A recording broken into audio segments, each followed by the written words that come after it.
കുടുംബ കൂട്ടായ്മയായ ജനശ്രീയിലൂടെ സ്വയം പര്യാപ്തതയാണ് ലക്ഷ്യമിടുന്നതെന്ന് ജനശ്രീ മിഷൻ സംസ്ഥാന ചെയർമാൻ എം ഹസൻ. അതിനായുള്ള പ്രവർത്തനങ്ങൾ സംഘടിപ്പിച്ച ജനശ്രീയെ ശക്തിപ്പെടുത്തണമെന്നും എം ഹസൻ പറഞ്ഞു. സൃഷ്ടിപരമായ പ്രവർത്തനങ്ങൾ നടത്തുക എന്നുള്ളതാണ്.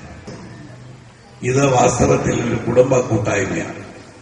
മറ്റ് സംഘടനകളിൽ നിന്ന് ജനശ്രീ വ്യത്യസ്തമാക്കുന്നതും ആ കുടുംബ കൂട്ടായ്മയാണ്. ഭാര്യയും ഭർത്താവും അവരുടെ കുട്ടികളും എല്ലാം ഉൾക്കൊള്ളുന്ന ഈ കുടുംബ കൂട്ടായ്മ ലക്ഷ്യമിടുന്നത് കുടുംബ സ്വയം പര്യാപ്തതയാണ്.